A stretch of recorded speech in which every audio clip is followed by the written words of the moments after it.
कोई बात सत्य न लगे तो सत्य के मानदंड प्रयोग करना चाहिए। बहुत आसान उत्तर है। सत्य के मानदंड क्या है? अगर परिवर्तनशील है तो असत्य है। बहुत आसान है। इसका दूसरा भी उत्तर यह हो सकता है कि हम जान ही ना पाए परिवर्तनशील है या नहीं कुछ, तो प्रमाण खोजना चाहिए। अपने अनुभव से प्रमाण खोजना चाहिए। अगर कोई कहता है मुझे तो ये सत्य नहीं लग रहा, ये तो झूठ होगा, तो या तो उसकी कोई इच्छा नहीं है सत्य जानने की, उसका लक्ष्य नहीं है वो जानना, या तो उसमें क्षमता नहीं है सत्य जानने की। इसलिए लगने को प्रमाण मान लिया। लग कुछ भी सकता है। सुबह नाश्ता नहीं मिला तो सारा दिन जो लोग कह रहे हैं वो असत्य लगेगा। किसी से आपकी दुश्मनी है तो वो कितना भी सच बोले वो झूठ ही लगेगा। तो लगना अर्थात मानसिक आवेगों से निर्णय लिया जा रहा है, अतार्किक निर्णय लिए जा रहे हैं। वृत्तियाँ और घटनाएं निर्धारित कर रही हैं आपके जीवन की क्या सत्य होना चाहिए। बुद्धि नहीं, तर्क नहीं, प्रमाण नहीं, सत्य के मानदंड नहीं। तो ऐसे लगने वाला जो सत्य है वो हमेशा धोखादायी है, वो सत्य नहीं है। किसी ने सत्य बोली है, बात सच में सही सच है, फिर भी आप लगने को मानदंड बना लेते हैं कि हाँ इसने बोला है मुझे सत्य लग रहा है, तो भी वो असत्य ही है, क्योंकि आपको तो पता नहीं, बस लग रहा है ऐसा। वो थोड़ी देर में कुछ और भी लग सकता है। ऐसा अक्सर तब देखा जाता है जब व्यक्ति को प्रशिक्षण नहीं मिला है सत्य जानने का, जो कि किसी को नहीं मिलता। आपकी शिक्षा व्यवस्था ऐसी नहीं है कि वो सत्य खोजना सिखाए।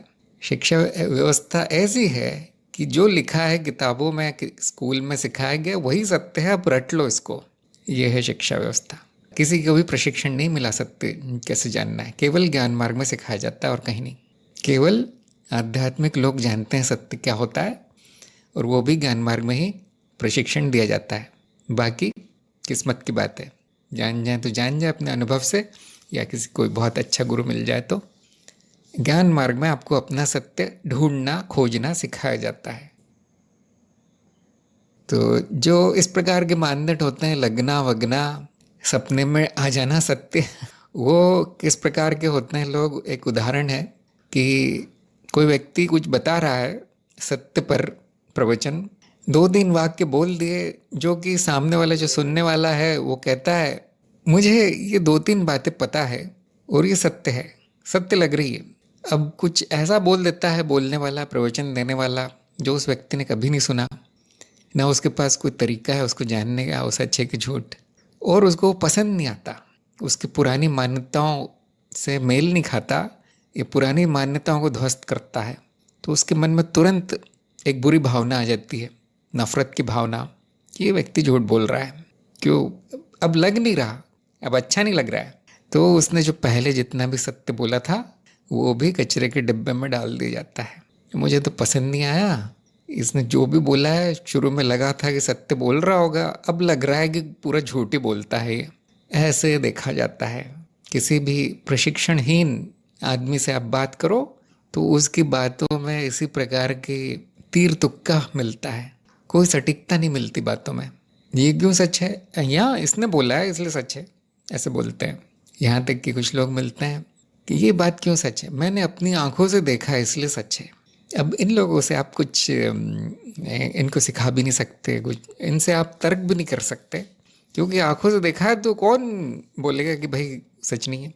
केवल ज्ञान मार्ग में हम जानते हैं कि आंखों से देख लिया है आपने तो वो पक्का झूठ होगा, बाकियों के बारे में कुछ बोल नहीं सकते। आपकी आंखें जो बताती है वो पक्का 100% असत्य है। देखिए कितना विचित्र मार्ग है। मैंने पूछा था ज्ञान मार्ग में क्या दोष है। ये दोष है कि यहाँ पर जो बताया जाता है उसको एक सामान्य बुद्धि का व्यक्ति स्वीकार नहीं कर सकता। 1-2 वाक्य सुन के ज्ञान नहीं हो सकता। बिना गुरु के कुछ समझ में नहीं आता, या तो ऊपर से जाता है या असत्य लगता है। अगर आप प्राचीन ग्रंथ पढ़ेंगे तो उसमें 1-2 जगह बताया है कि साधक की क्या समस्या होती है, अज्ञान कैसे प्रकट होता है साधक का। ब्रह्म दिखाई नहीं देता, सत्य दिखाई नहीं देता मुझे, आप जो बताते हैं। इस प्रकार अविश्वास जल्दी होता है ज्ञान मार्ग में, और शक का कोई इलाज नहीं है। जिसको सत्य जानने का प्रशिक्षण नहीं मिला वो कभी खोजेगा भी नहीं, ना वो अपनी मान्यताओं पे प्रश्न चिन्ह लगाएगा, ना अपना अनुसंधान शुरू करेगा। वो कुछ ऐसा या वैसा मान लेगा क्योंकि ऐसा ही लगता है। तो ये व्यक्ति साधक नहीं है, इसमें साधक के गुण नहीं है। अध्यात्म के किसी भी क्षेत्र में सफल नहीं होगा ऐसा व्यक्ति। साधक कौन है? जिज्ञासु। आपने बता दिया, बड़ी विचित्र बात है। तो क्या पृथ्वी, जगत, मैं, मेरा शरीर, मेरा परिवार सब झूठ है? यहाँ जिज्ञासा आनी चाहिए, शक नहीं। जिज्ञासा कहती है मैं खोजूं, तो वो पहुंच जाता है। आप मुझे सिखाइए, आपने इसको झूठ बोला है तो सत्य क्या है फिर, मुझे बताइए। अब ऐसे शिष्य को गुरु स्वीकार करता है, उसको पूरा प्रशिक्षित करता है। केवल सत्य नहीं बताया जाता ज्ञान मार्ग में, वो कैसे आया वो भी दिखाया जाता है। अब आंखों से दिखेगा। कौन सी आंखों से? ज्ञान की आंखों से। ये शरीर पर जो आंखें हैं उससे कुछ नहीं दिखेगा, उससे जो भी दिखेगा वो झूठ होगा। तो इसके लिए चरणबद्ध चलना ज्ञान मार्ग में ज़रूरी है। सिखाने की शैली बहुत अलग अलग है लोगों की, सबकी अलग अलग होती है। कुछ लोग किताब खोल के पढ़ाना शुरू करते हैं। कुछ लोग 10-20 साल तक उसको तैयार करवाते हैं शिष्य को, अगर वो तैयार नहीं है तो। और कुछ लोग सीधे बताते हैं, ये देखिए ऐसा है सत्य, सीधा मार्ग है। सभी की शैली अलग अलग है। ज्ञान दीक्षा में क्या किया गया है? सीधे बता दिया गया है। हम ज़्यादा नहीं देखते कि आप तैयार हैं या नहीं, आप प्रशिक्षण है या नहीं, वो सब बाद में होता है। हमारे पास इतना समय नहीं है कि किसी को प्रशिक्षित करें और किसी को 20 साल तक तैयार करें। ना मेरे पास इतना समय है कि आपके गुणों को मैं जानूं, परीक्षा लूं आपके गुण हैं या नहीं। थोड़ा बहुत पूछ लेते हैं हम कार्यक्रम में आने से पहले, और कुछ नहीं। बस वो तीर चला दिया जाता है और वो निशाने पर लग गया तो आपकी खुशकिस्मती है, आप भाग्यशाली हैं, आप में गुण है, सब कुछ है। नहीं, छोड़ दिया जाता है, क्योंकि कितना भी प्रयास कर लो अब नहीं होगा। ये देखिए, ये सब विचित्रताएं हैं ज्ञान मार्ग की। आप लोग अपने पैरों पे खड़े हैं, यहाँ कोई सहारा नहीं है, ज़्यादा सहारा नहीं है।